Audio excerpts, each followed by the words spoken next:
2가 되는 겁니다. 여수가. 하나 더요. 자, 보십시오. 여기 보시면 여기가 좌수형이고 우수형, 좌수형, 우수형. 기준은 화살표가 기준이니까. 이렇게 좌수형, 우수형, 좌수형, 우수형. 서울에서 국가 간선도로가 영남대로랍니다. 조선시대에. 그럴 때 영남대로에서 보시면 옛날 조선통신사들이 일본에 건너갈 때 기본적으로 서울 한양에서 출발해서 영남 좌로로 가서 우로로 온답니다. 좌로가 보십시오. 좌로가 기준 중로에서 오른쪽 중령이 되겠습니까? 중령 쪽으로 가는 게 좌로가 되고 축풍령 쪽으로 오는 게 우로가 된 겁니다. 그러니까 이게도 좌로 우로라는 것도 저기 서울에서 바라보는 이 기준이 됩니다. 그리고 조선의 도성계획이죠. 만약에 문화재가 여러분들 공무원 시험에 나온다면 영순위가 바로 이겁니다. 도성계획을 할 때 가장 중요한 게 예죠. 왼쪽에는 종묘를 짓고 오른쪽에는 사직단을 만들어라. 이게 가장 중요합니다. 종묘가 뭐냐? 역대 왕과 왕비의 신의를 모시고 제사를 지내는 왕실 사당이고요. 사직단은 우리가 농경사회니까 토지의 신과 곡식의 신에게 제사를 지내는 곳입니다. 그러면 여기 보십시오. 여기가 사직단이 있고 여기가 종묘가 있습니다. 여기가 경복궁이고. 자, 그러면 또 아까 전처럼 유인천 선생님이 이렇게 말합니다. 이 설계도에는 경복궁 왼쪽에 사직이 있고 오른쪽에 종묘가 있다. 보십시오. 경복궁 왼쪽에 사직이 있고 오른쪽에 종묘가 있다. 유인천 선생님은 여기서 바라보는 거죠. 이거는 서양 시각에서 바라보는 겁니다. 그러니까 이렇게 말씀하면 틀린 거고요. 우리는 경복궁에서 남쪽을 바라보는 이것이 기준이니까 여기가 왼쪽이죠. 그러니까 왼쪽에 종묘가 있고 오른쪽에 사직단이 있다. 이렇게 말씀드립니다. 이게 원칙입니다. 좌우가 바뀌어 있습니다. 여기가 종묘가 되고요. 여기가 사직단이 됩니다. 일단. 그래서 건축을 바라보는 두 가지 시선이 있죠. 주인 시각이 있고 손님 시각이 있습니다.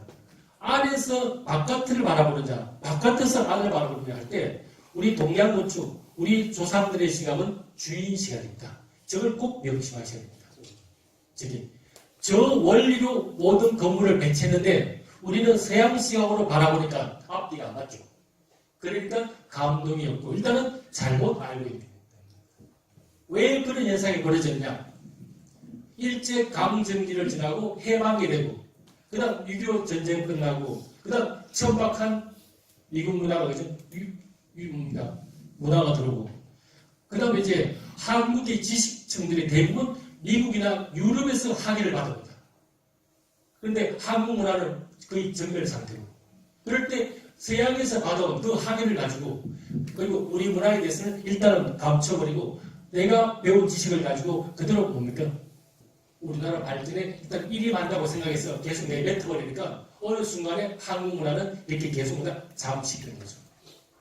지금 한국 문화와 서양 문화는 방향 자체가 완전히 바뀌어 있는데도 불구하고 한복 입은 시각으로, 양복 입은 시각으로 한복을 바라보니까 이게 아파트 시각으로 한옥을 바라보고 이래버리면 문제가 생기는 거죠. 그게 지금 여기서 발생합니다. 자, 그러니까 주인 시각을 할 때 주인은 도대체 누구일까? 궁궐에서는 항상 왕과 왕비의 시각으로 보셔야 되고요. 좌우개념. 서원에서는 원장님의 시각으로 신분의 왕과 왕비의 시각에서 사찰에서는 부처나 보살의 시각으로 보시면 가장 정확합니다. 자, 경복궁입니다. 이 학생처럼 이렇게 사진을 찍죠. 여기는 왼쪽이고 여기는 오른쪽이고 이렇게 사진 찍는 게 서양 시각입니다. 이러면 좌우가 다 바뀌어버립니다. 우리 시각은 임금님이 월대에서 남쪽을 바라볼 때 이것이 우리 시각이니까 여기가 왼쪽이 되고 여기가 오른쪽이 됩니다. 이렇게 보시는 것이 정상입니다. 그렇게 설계를 했어요. 자, 여기 보십시오. 여러분 좋아하시는 건축가들이 가장 좋아하는 건축 공간 가운데 하나는 안동 병산서울입니다. 자, 안동 병산서울 가시면 일반적으로 만내루를 지나서 들어오시다 보면 이렇게 말하죠. 왼쪽에는 교무실이 있고 여기 오른쪽에는 원장실이 있고 이렇게 이야기를 합니다. 여기 중간에는 이제 각 공간에서 직접 공부를 가르치는 데고 여기가 교무실입니다. 여기가 원장실이고 이렇게 한 칸, 두 칸, 세 칸, 네 칸, 다섯 칸 정면 5칸으로 구성되어 있습니다. 서울에 가시면 자 이렇게 보시는데 이것도 서양 시각이고 우리 시각은 이렇게 강당에서 앞을 바라볼 때 여기가 왼쪽이 되고 여기가 오른쪽이 됩니다. 하나 더 볼까요? 여기 보시면 조선 왕릉입니다.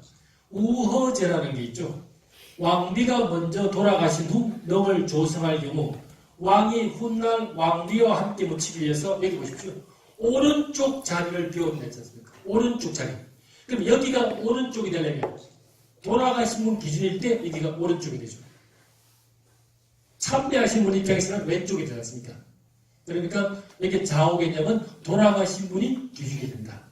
이거는 우리가 현장을 봐도 금방 알 수가 있겠습니다. 저희도 마찬가지입니다. 부처님이 한가운데 계시면 좌우에 보살이 계시면 반드시 왼쪽, 여기가 왼쪽입니다. 좌측에는 문수보살, 우측에는 보현보살입니다. 그러니까 석가모니 부처님의 좌측에는 문수보살, 우측에는 보현보살. 하나 더요. 아미타 부처님의 왼쪽에는 관세음보살, 오른쪽에는 지장보살. 이렇게 말해주는 것이 정확한 표현입니다. 근데 여러분 입장에서 볼 때는 왼쪽에는 지장보살, 오른쪽에는 관세음보살. 지금 문화부 기자도 그렇게 그렸습니다. 보시면. 기자들요. 좌우 개념이 그렇게 하면 바뀌어버려요. 이게 무의사입니다. 제가 너무 좋아가지고 몇 개 한번 봤습니다. 언제 시간 하실 때 무의사를 한번 가보시기를 제가 권해드립니다. 자, 그러면 이렇게 좌우가 정해졌으면 살아계시는 분의 공간에서는 왼쪽이 높아요. 그래서 문화재 현장을 갈 때 가장 중요한 게 지금 내가 가고 있는 문화재 현장이 사는 사람의 공간이냐 돌아가신 분의 공간이냐 이거죠. 그러면 산 사람은 왼쪽이 높고 돌아가신 분은 오른쪽이 높아요. 자, 여기는 궁궐입니다. 그러면 산 사람의 공간이죠. 그러면 임금님의 기준으로 볼 때 여기가 왼쪽. 조선은 성리학을 바탕으로 뭡니까? 문신들을 우대했기 때문에 문신들이 이 자리에서 있고 무신들은 이 자리에서 있는 거죠. 여기가 왼쪽이 되고 여기가 오른쪽이 되는 것입니다. 자, 마찬가지입니다. 서원에 가시면 여기 동제서재 이게 기숙사입니다.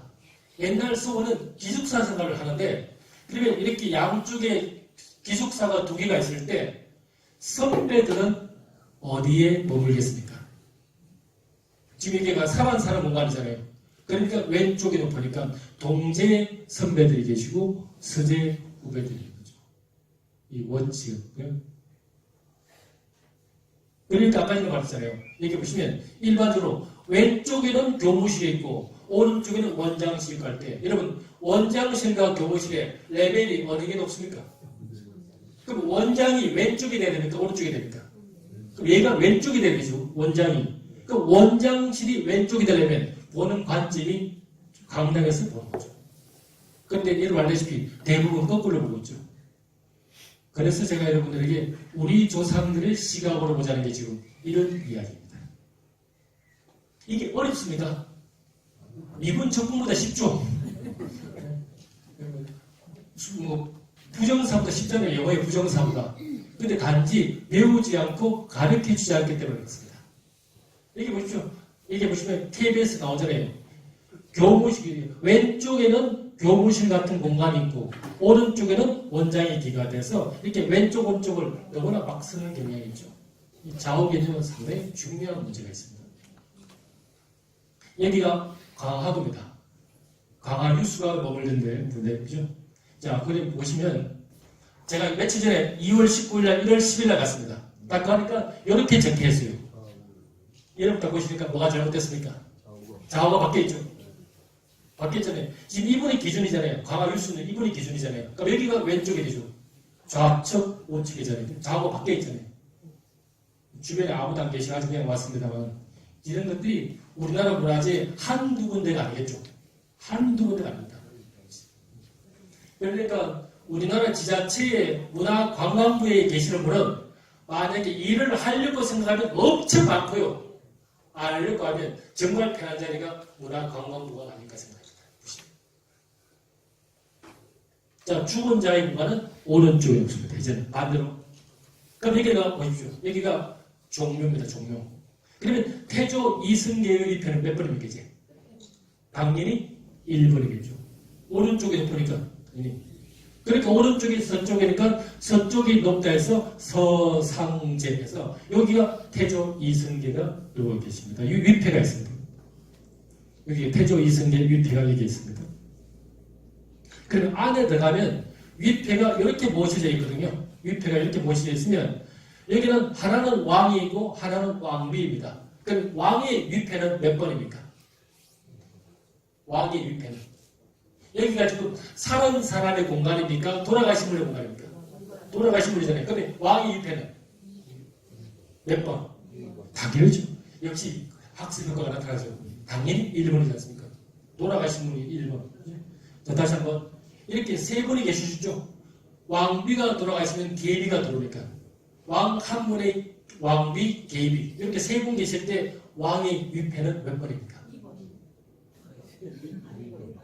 돌아가신 분은 오른쪽에 제일 높다 했으니까 여기가 왕의 위패, 여기가 왕비의 위패, 계비 이렇게 나오죠. 네. 너무 똑똑해도 답이 안 나와요. 너무 똑똑해도. 네. 보시면 우리 문화재가 보시면 원리 마음에 든답니다. 이제 보시면 답 금방 나오죠. 왕의 무덤은 몇 번일까요? 당연히 1번인데 여기서 보면 안 되죠. 반대로 봐야 되니까 이렇게 보시면 되겠습니다.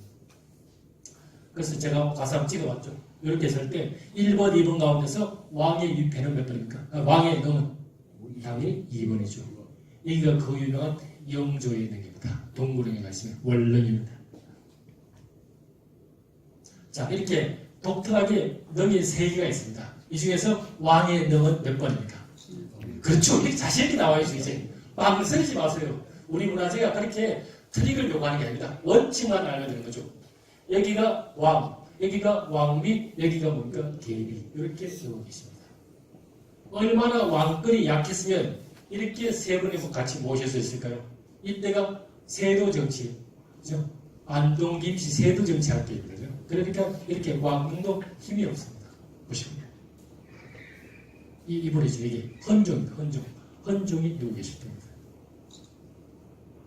자, 우리 조선 왕릉을 가시면 제가 언젠가 시간 나면 여러분들과 왕릉을 한번 답사를 해보고 싶어요.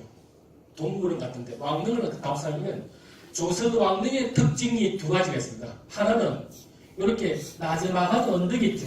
이렇게 나지막한 언덕 위에다가 이렇게 능을 이렇게 모셔놨습니다. 이 나지막한 언덕을 강이랍니다. 강.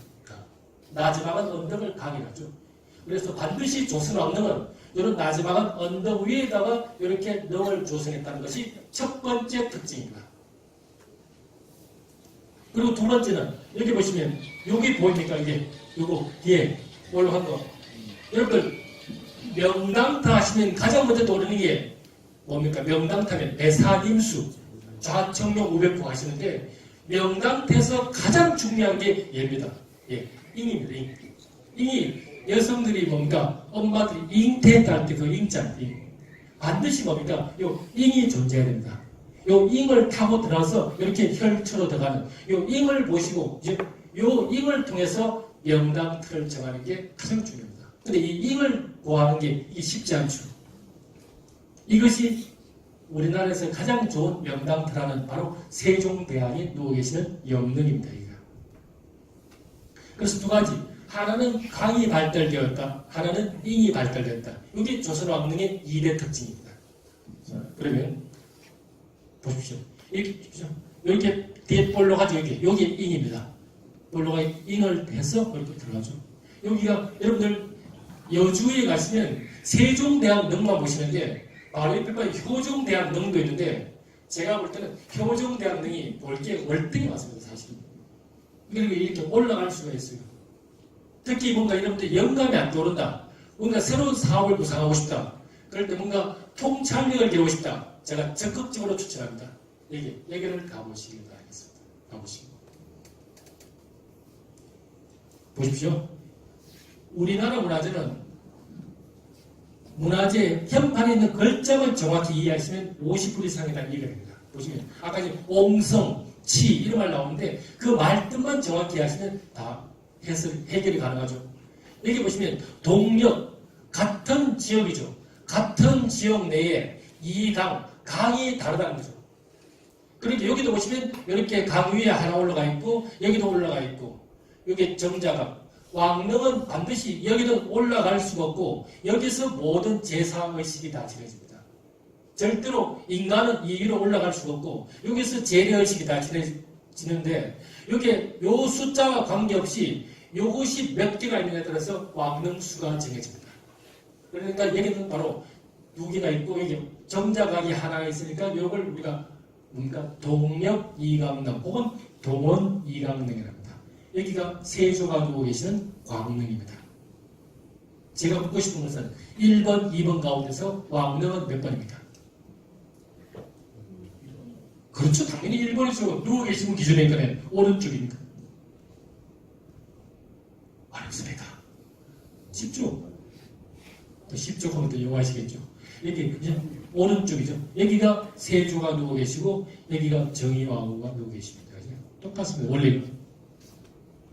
자, 이런 거 보시면 전철 2호선을 타고 가시면 삼릉공원입니다.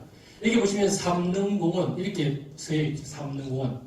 그러니까 이 지명을 설정할 때 조선 왕릉 전가가 없었다는 거죠. 단지 뭡니까? 능이 3개가 있으니까 삼릉 이렇게 정해버렸죠. 근데 여기 보시면 여기 능 2개가 이렇게 정자각이 하나 있지 않습니까? 여기 동원 이강릉이죠. 그리고 여기도 하나, 여기도 하나. 능은 2개밖에 없는 거죠. 그런데 잘 모르니까 저렇게 삼릉공원 이렇게 그죠? 나오죠. 저런 지명도 바뀌어야 된다는 거죠. 정자각이 몇 개가 되에 따라서 이렇게 왕릉 숫자가 정해집니다. 그리고 또 하나, 왕릉에 가시면 홍살문이 있고 이렇게 길이 나와 있습니다. 길을 따라서 이렇게 정자각을 가는데 이게 참배하러 가는 길이라서 참도를 하는데 요즘은 향어루를 하죠. 향어루. 보시면 여기가 신들이 다니는 실로, 여기는 임금이 다니는 어로 이렇게 나와 있습니다. 그러면 임금님이 제례에 참석했을 때 신이 다니는 길하고 임금이 다니는 길하고 어디가 높습니까? 임금의 아버지가 누워 계시는 어루가 높겠죠. 그럼 어루가 오른쪽에 되겠죠. 오른쪽이. 그럼 어루가 오른쪽에 되려면 기준을 보시면 이렇게 봐야 될지 이렇게 봐야 될지. 그죠? 홍살문에서 볼 때는 여기가 왼쪽이 되죠. 그럼 뒤에 정자각에서 볼 때는 여기가 오른쪽이 되죠. 이해되십니까? 이거? 보십시오. 대부분 우리나라 이야기할 때 대부분 해설사들이 여기서 이야기해요. 여기서 보면 왼쪽에 높은 길은 신도고 오른쪽에 낮은 길은 임금이 다니는 길 이렇게 이야기해요. 그럼 왼쪽에 높은 길인데 왼쪽에 높은 길 지금 말이 안 맞죠. 여기는 돌아가신 분의 공간이니까 오른쪽이 높아야 되죠. 그리고 오른쪽이 높으려면 이렇게 하면 안 되고 정자각에서 바라볼 때 여기가 오른쪽이죠. 그러니까 바라보는 방향이 반대가 되는 거죠. 그러니까 쉽게 말하면 우리나라 문화재를 보실 때는 궁궐을 가시든 서울을 가시든 사찰을 가시든 일단 들어가실 때는 그냥 들어가시는 거죠. 내가 공부를 제대로 하고 싶으면 나올 때 보시면 좌우가 다 정해진 거죠. 그래야면 그게 정확한 표현입니다. 그런데 대부분 우리나라 책들은 들어갈 때 기준으로 글을 쓰기 때문에 좌우가 거의 다 바뀌어 있습니다. 그러니까 감동이 없는 거죠. 하늘에 계시는 우리 조상님들이 분명히 뭡니까? 우리 보고 우주를 올라갈 겁니다. 지금 여러분 보시다시피 이런 현상이 발생할까요? 여기 보십시오. 여기 보시면 임금이 지나가는 길의 신도, 오른쪽에 있는 어도를 오른쪽. 모든 것은 서양 시각으로 바라보기 때문에 기자든 PD든 전부 다 이렇게 바라보기 때문에 우리 문화재를 이렇게 소개하고 있는 것입니다.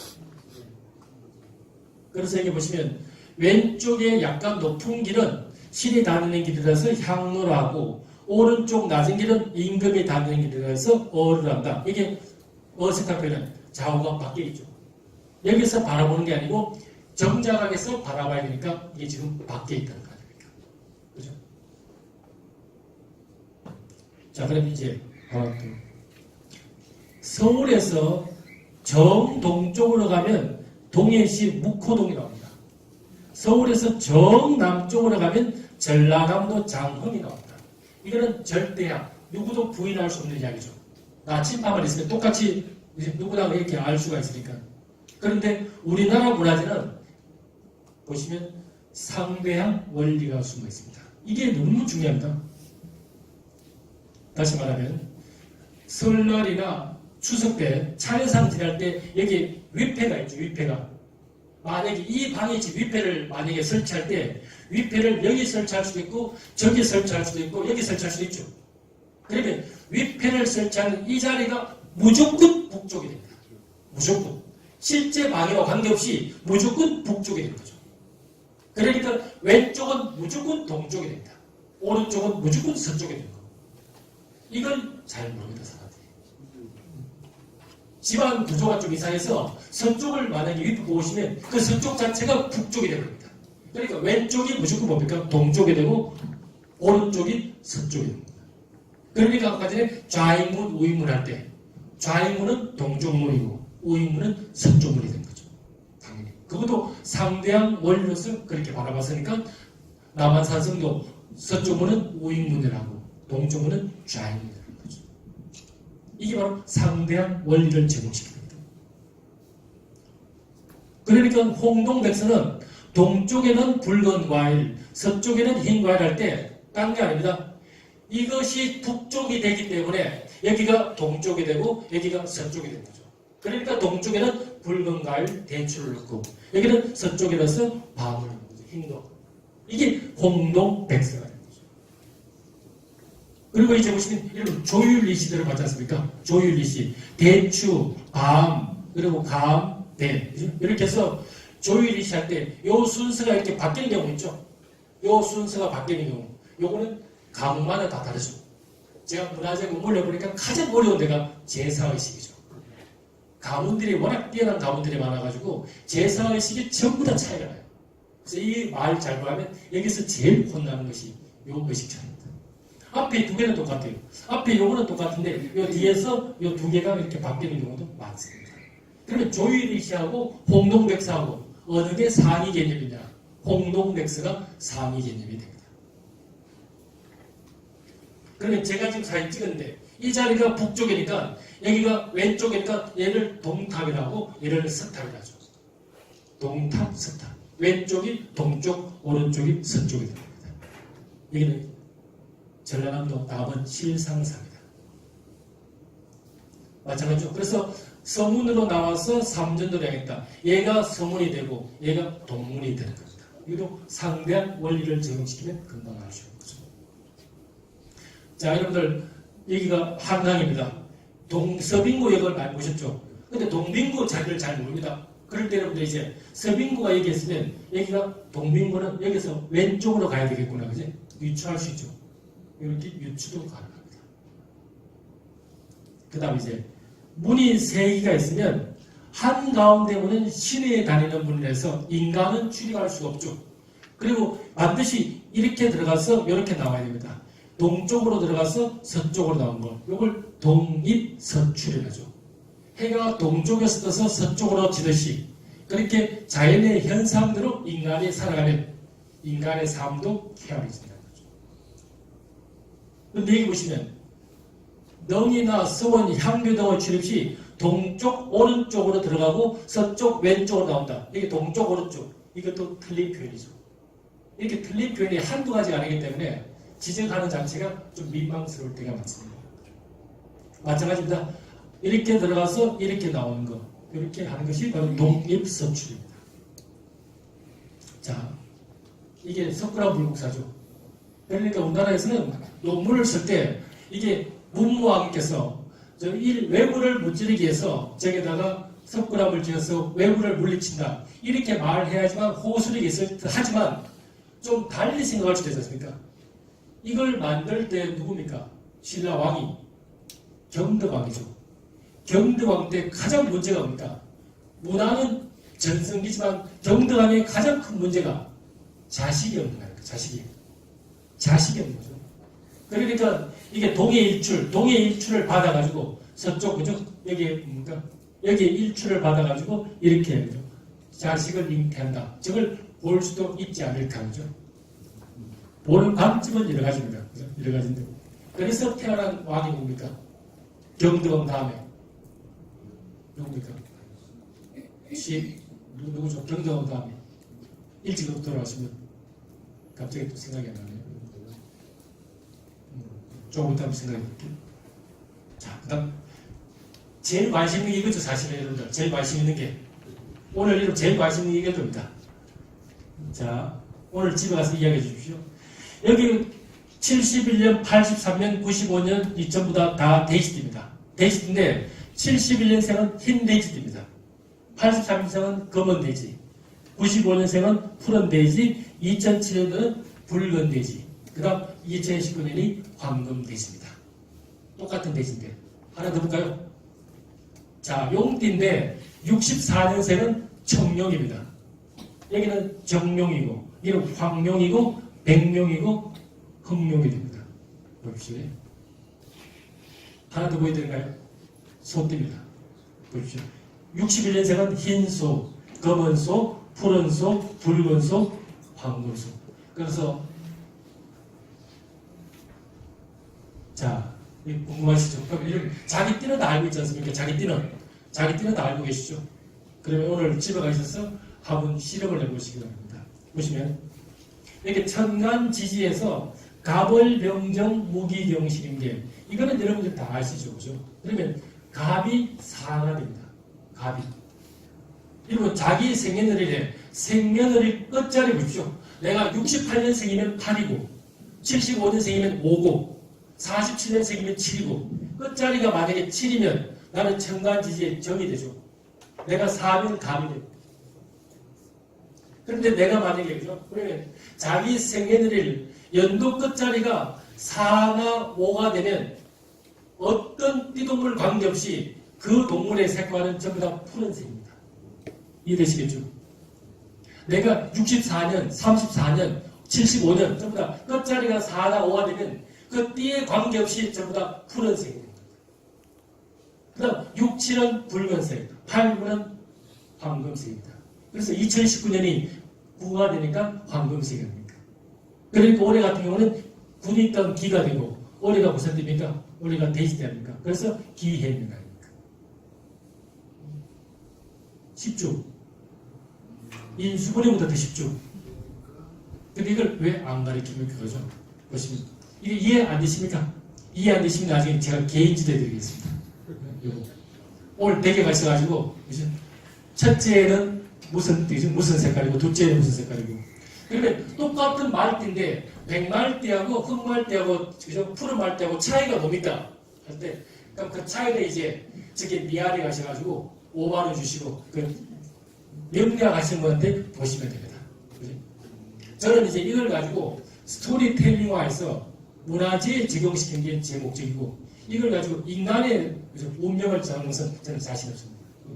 저는 이걸 가지고 앞으로 이제 모든 문화재에다가 적용을 시켜가지고 스토리텔링화 만들어가지고 상품화하는 것이 제 목적입니다. 그런데 나는 백말띠인데 나는 흑말띠인데 할 때 그 백말띠 흑말띠 차이 그거는 이제 여러분들이 많은 돈을 주시고 저 미아리 가시면 됩니다. 여기 가셔가지고 점집에 가서 보시면 되고 일단 기본적으로 내가 지금 소띠면 말띠면 무슨 색깔인지 그만 먼저 확인해 보시기 바랍니다. 그렇죠. 그래서 2019년 올해는 자 기해 데이지띠인데 황금 데이지띠 그러면 2020년은 쥐띠인데 흰쥐 나오죠. 이렇게 순서가 되었습니다. 자 그런데 2007년도는 황금 데이지띠라 해서 사람 어린애 출생수가 여기 보십시오. 5만 명 차이 나죠. 여기가 44만 명인데 여기는 49만 명, 5만 명 차이 나죠. 이게 우리나라 사람들의 정수입니다.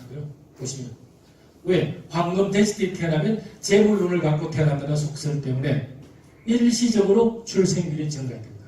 자 그런데 중요한 것은 2007년 아닙니까? 7 끝자리가 7이네요. 7은 뭡니까? 붉은 거죠. 황금 돼지가 아니고 붉은 돼지죠. 그러면 팩트 자체가 거짓이죠. 근데 팩트가 거짓인데 하는 말 아무도 안 하시죠. 그냥 뭡니까? 믿고 저렇게 따라가지 않습니까? 그럼 여기 태어난 5만 명은 지금쯤 몇 살입니까? 한 13살, 14살. 얘들은 누가 책임질 겁니까? 그죠? 지금 그런데 올해는 정말 황금 대시 때 아닙니까? 그러니까 만약에 우리나라의 출생률을 높이고 싶으면 이런 것도 적극적으로 홍보할 필요가 있겠다. 이런 생각을 하는 거죠. 보십시오. 이렇게 2007년도가 황금 대시가 아님에도 불구하고 홍보를 잘해서 저렇게 49만 명으로 불쭉 되는 것입니다. 방위도 마찬가지입니다. 방위도. 이게 12지 같은 걸 가지고 좌축, 임묘, 진사, 오미, 신유 수레할 때 여기 쥐가 있는 쪽이 북쪽입니다. 이게 동쪽이 토끼가 있고 남쪽이 말이 있고 서쪽이 닭이 있습니다. 기준이. 국립민속박물관 가면 요 앞에 여기에 이제 외국인들이 가장 많이 오죠. 많이 오는데 닭이죠. 그래서 김유신 장군 묘에 가시면 자 이런 게 있다 합시다. 이런 게 얘가 뭐처럼 보입니까? 닭. 그러면 닭이 있으면 요 방향이 바로 서쪽이라는 거죠. 서쪽이라는 겁니다. 그래서 아까 전에 말했잖아요. 유지, 그죠? 유지에 장을 짓다. 그러면 공산성의 서쪽 방향이죠. 공산성의 서쪽 방향이 임시로 왕비를 모셨구나. 동서남북 개념을 저렇게 알 수가 있습니다. 그럼 이제 나머지 오행이죠. 목화, 토금수.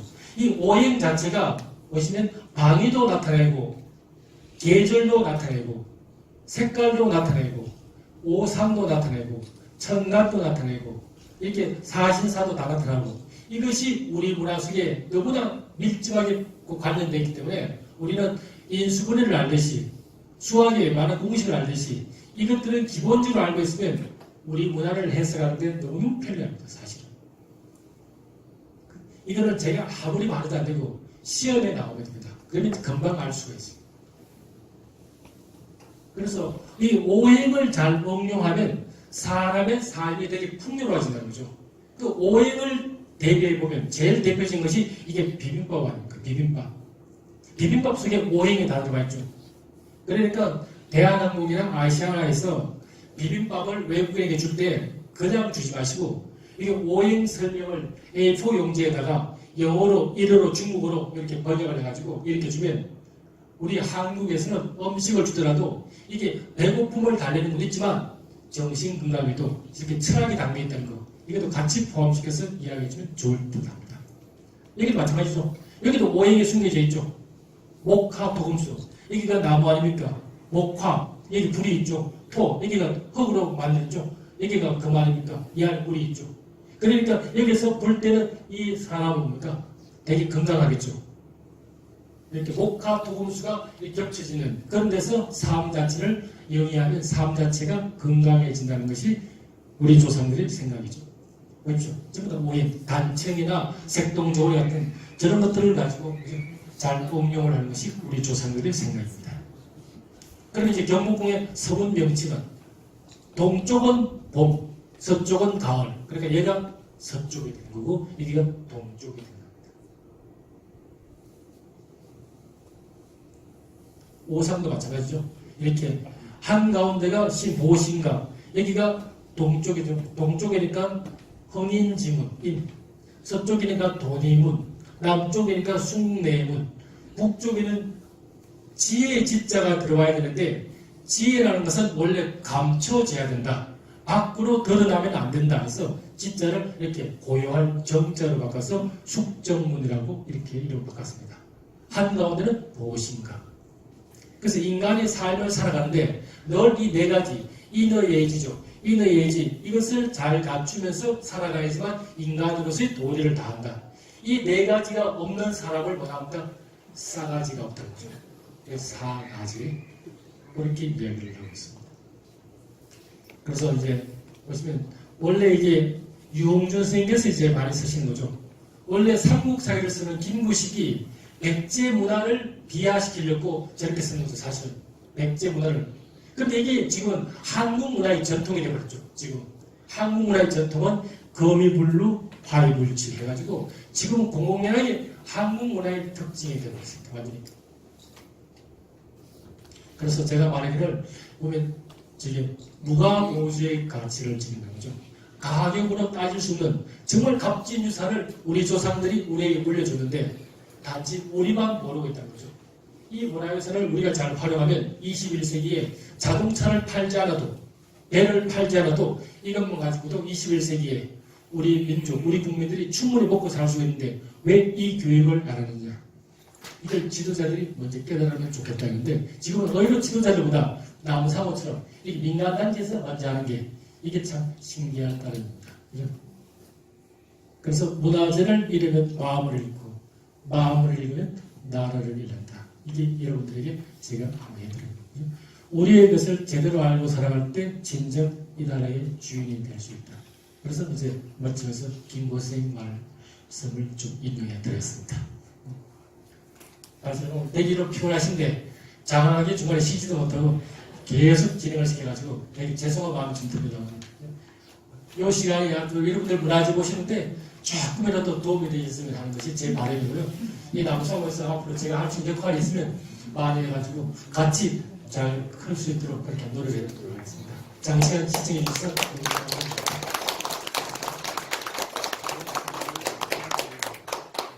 질문을 받아야 되겠습니까? 2분 또 있어요. 사실은 이게 정말 중요한데 한 5분만 보고요.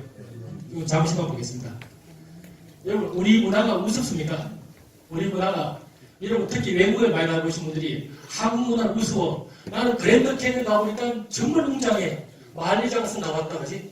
동유럽에 가니까 프라하 정말 죽여. 한국은 아무것도 없잖아. 혹시 그렇게 비하하신 적 있습니까? 제가 간만에 이야기 드리겠습니다. 보십시오.